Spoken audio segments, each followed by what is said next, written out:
I need to refresh the page, but there was here, and it changed.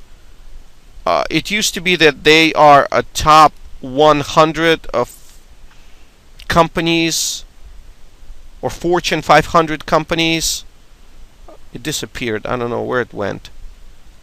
But that's a great credibility factor. But Zappos is Zappos. Everybody knows Zappos. So they don't have to capitalize too much on the credibility or safety indicators. But if you're a smaller e-commerce website, credibility indicators are huge. People need to know before they put their credit card information into a website that they don't know a lot about. They really need to be sold on the fact that it's safe for shopping, which is safety factors with this lock. Also, here, Fortune 100 best companies to work for. I don't know why it keeps changing. If it were me, I would always keep it up here because this is something you want to brag about. So, and the safety factors. You need to have SSL certificate. You need to tell people that it's safe to shop. You need to let people know that processed, let's say, by PayPal or processed by a very credible processing system where you're not storing their credit card information, where their credit card information is secure, with a lot of things that were happening before where credit card data gets stolen all the time. It's very important to let people know. So, in this video, we went over some factors that make an awesome product page. Now, obviously there are more things here, and a lot of things are also need to be A/B tested. So it doesn't mean that this is the right or the wrong thing to do. Based from my experience, I've been in e-commerce for a long time, and I really love to analyze these sites and see what Amazon is doing, what Sears is doing, what Zappos is doing. Those are the factors that make up a great product page. At least these are the elements. You can change the elements, but most of the elements are there. Now, some of the things here I love, but some of the things here I don't like. And once again, put in your comments what you think about what you like and what you don't like, or how you would make this product page better, or what you would do. But what I don't like about it, and I don't understand if this is on purpose or not, but usually the URL structure follows theme, so website / category / product. So the breadcrumbs here says shoes, sneakers and athletic shoes, and Converse. You know, theoretically, this should be like this: sneakers and athletic shoes, and then Converse. So it would be very interesting to kind of understand why this is like this. So it doesn't go through the category or the product. It follows a URL structure which is not very SEO friendly, but I would really want to find out what's the purpose of this. And question mark and all these things, I really would like to find out what they are. It looks like some kind of measuring criteria of probably how I landed on the page, but I don't know. And interestingly enough, Amazon started doing that too. So maybe it's the way I found this page. So if I go into athletic shoes and I click here, and see that? Athletic shoes, and then there is this squiggly line in B. I really want to know what that stands for.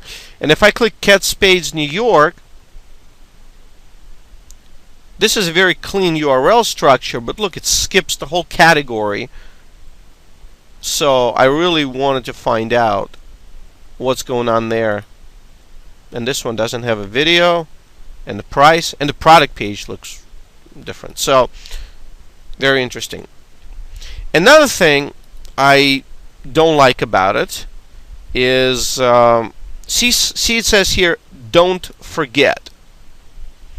And I will have some videos on the language that you need to use for a product page or your website, I would suggest to state everything in positive.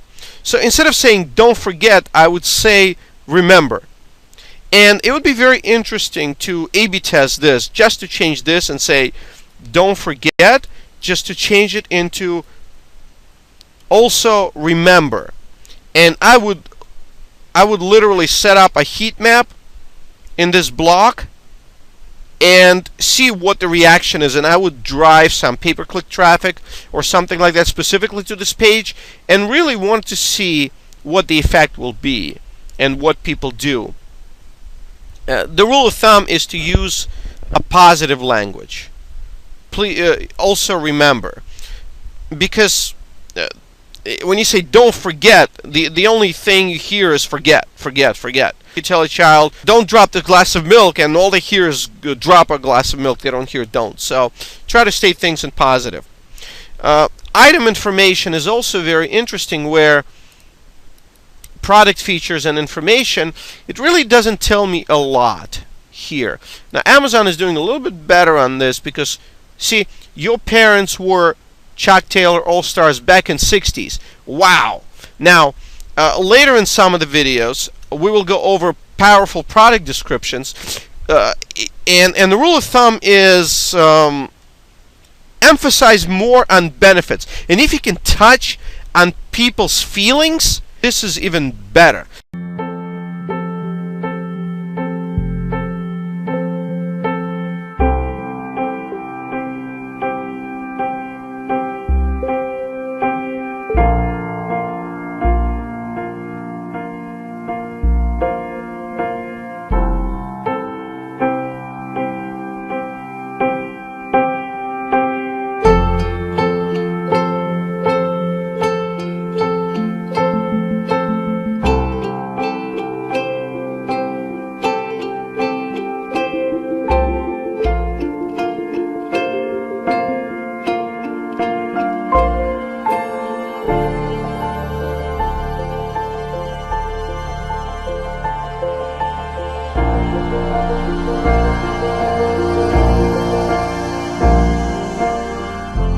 Sometimes the little things last the longest. Give extra, get extra. Look how Amazon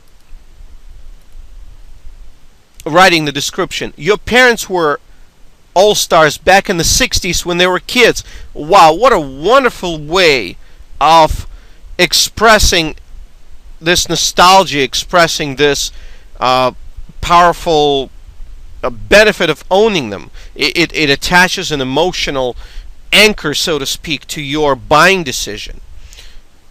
You wore them growing up in the '80s. Just because we're living in the 21st century, why would your kids wear anything else? With a pair of Converse All-Star shoes, kids practically raise themselves. This is great, especially with a lot of these vintage shows on TV, and a lot of people are really going back to the roots. You can actually see a lot of the coffee shops using these 1950s and 1940s mills, and they're doing things by hand. It's really cool.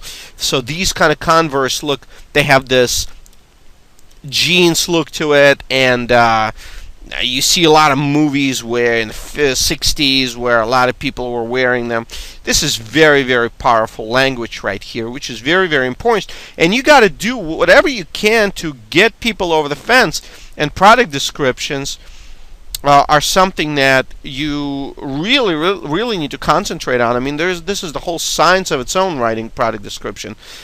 And I really want to know what is the motivation that Zappos had when they hid this show me more information. And they're all features. Features are great, benefits are better. So really wanted to find out, and I'm sure they do everything. I'm sure they test and A/B test everything. They're pretty smart people there. They're really good at what they do. So I really want to find out the motivation behind hiding this. Okay, so in this video we went over features that will make an awesome product page. So we went over an awesome product photos, big images, zoom in feature, breadcrumbs, clear call to action, user reviews, videos in a non-commercial setting, price, over the fence indicator, product features, suggestions, also viewed, credibility indicators, and safety factors.